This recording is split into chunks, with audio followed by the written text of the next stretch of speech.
It's 7:13 here with okay. Well, what we're going to do? First, we'll have our donuts. Then Alden will do his deal. Right. Well, gang fight at Black Friday sale. Man punched in face, pulls gun online, cutting shopper. Shots fired outside Walmart. Just some of the headlines from yesterday. Come on, people. This is not who we are. Coach has some focused words as we come through Thanksgiving. Prepare for our coaching session by getting today's handout on respect at myvaluetree.com. All right. Be ready right after Weather and Sports. 7:13. We'll take a break. Come back. Scotty's up next. On that coming up. 7:24. It's time to go to school, though, now, Scott.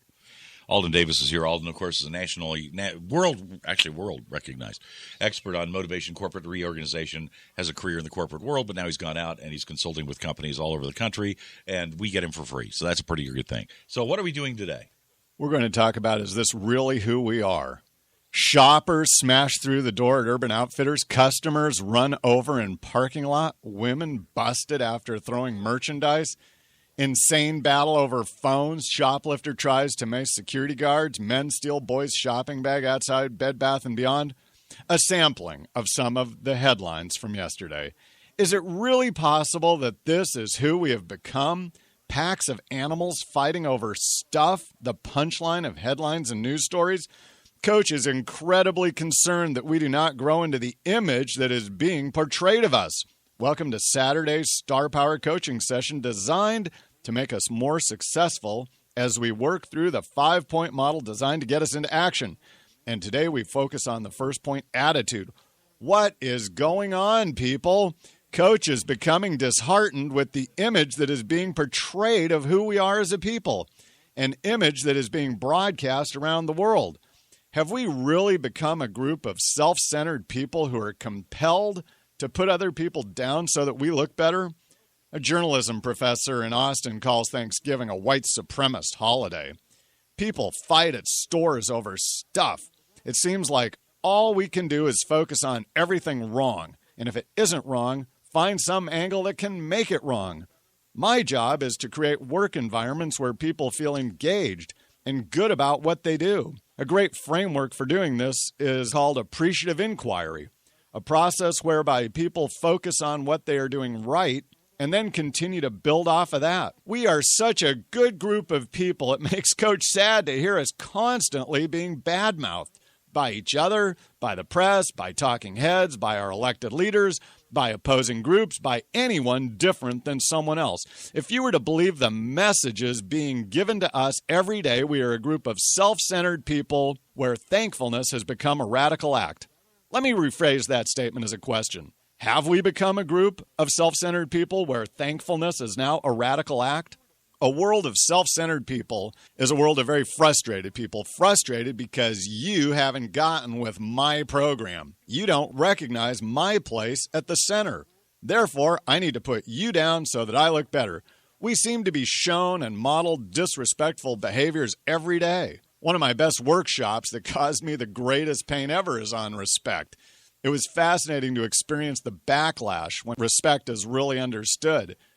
Respect means treating others with civility and courtesy, accepting personal differences, considering what others say and refraining from ridiculing, embarrassing, or hurting others. It results in getting along, avoiding and resolving differences, and creating a positive social climate. It requires each of us taking part in creating respectful climates. Coach believes that without respect, we become fragmented. Said differently, respect is a building block of relationships. I believe respect is foundational to civilized behaviors. Something as simple as poor personal hygiene and style of dress speaks to my disregard for people around me. A healthy debate and arguing can show I respect you. Respect can foster an environment of contribution and creativity.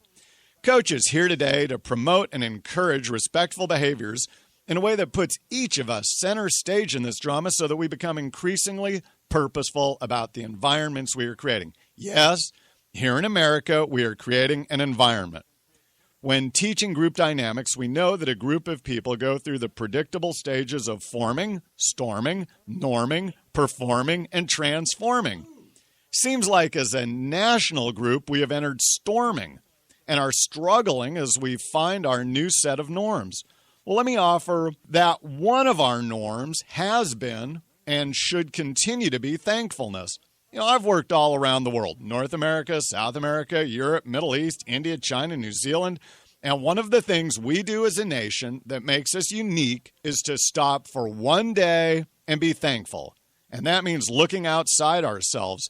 Is there one small thing for which you can be thankful that you had no control over? How about yesterday's weather? It was gorgeous, a life-affirming day. Can we be thankful for that? An attitude of gratitude. It changes how I interact with life. Thankfulness begins to chip away at my citadel of self-centeredness.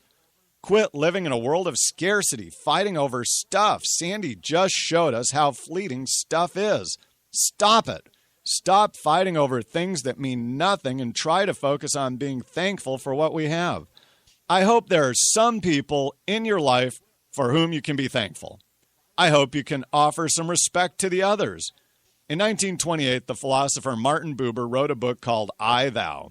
His premise is that I can treat you as a means to my ends, that's an I-it relationship, or I can treat you for the holiness that is within you, I, Thou. One leads to a relationship of respect where I treat you as important. The other leads to a relationship of power similar to Scarface. Get the money, get the power, get the respect. Please see the holiness in another person. Treat them as important. Be thankful for each other. Coach believes that showing a little thankfulness may be seen by some as a radical act, but it will create an environment where everyone can succeed. Be the great people we are. I'm Coach Davis. And say hello to my little friend. All right, glad you got that Scarface reference in there. It's one of my favorite holiday shows. That and Grosse Pointe Blank. All right. So you want to play, you cockroaches? It's 7:30 on WTIC.